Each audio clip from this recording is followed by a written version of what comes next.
Bonjour et bienvenue. Aujourd'hui, j'aimerais vous parler d'une pratique centrale de nos retraites silencieuses de méditation, le noble silence. Un silence qui peut intriguer, parfois même faire un peu peur. Et souvent, c'est ce silence-là qui transforme profondément. Qu'est-ce que le noble silence? Le noble silence, ce n'est pas simplement ne pas parler. C'est une pratique intentionnelle qui inclut plusieurs choses. Le silence de la parole, le silence des gestes inutiles, le silence des échanges sociaux et surtout une présence consciente à ce qui est.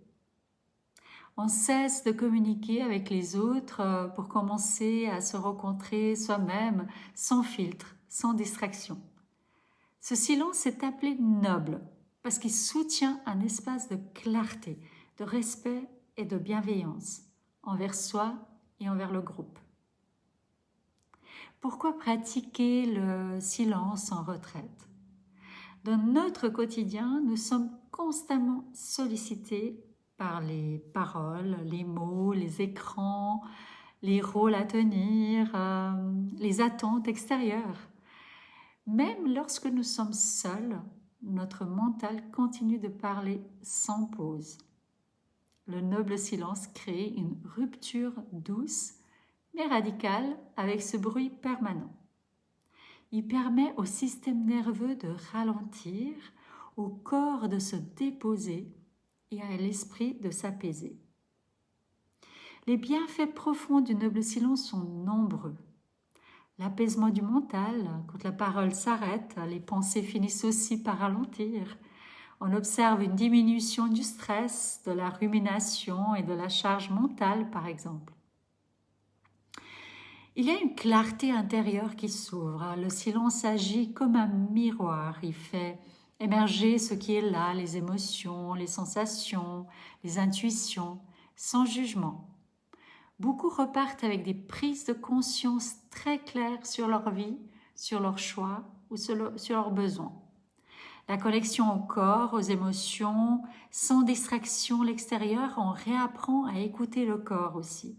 On devient plus sensible à ses signaux, à ses limites et surtout à sa sagesse.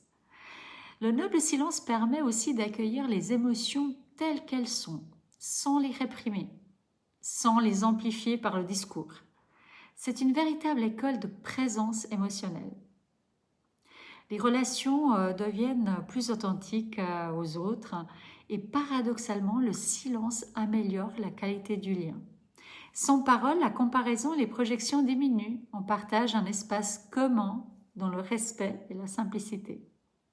Le silence est une pratique courageuse car il est important de dire que le silence n'est pas toujours confortable. Il peut faire émerger de l'ennui, par exemple, de l'agitation, parfois des peurs ou des résistances. Mais ce n'est pas un problème, c'est justement là que le travail intérieur commence. Le noble silence nous apprend à rester présent, même quand c'est inconfortable. Ça nous apprend à ne pas fuir, à développer une stabilité intérieure précieuse pour la vie quotidienne. Qu'est-ce qu'on emporte après une retraite silencieuse?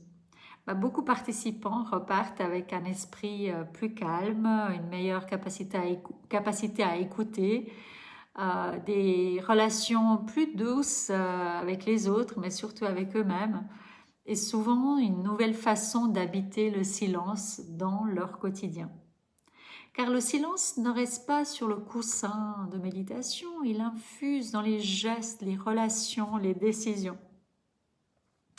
Pour conclure, le noble silence n'est pas une absence. C'est un espace vivant, fertile, profondément régénérant. Un espace où l'on se rencontre vraiment. Un espace pour se souvenir de l'essentiel. Si vous ressentez l'appel de cette expérience, je serai heureuse de vous accompagner lors d'une retraite silencieuse de méditation en Suisse ou au Portugal. Merci de votre écoute et peut-être à très bientôt dans le silence.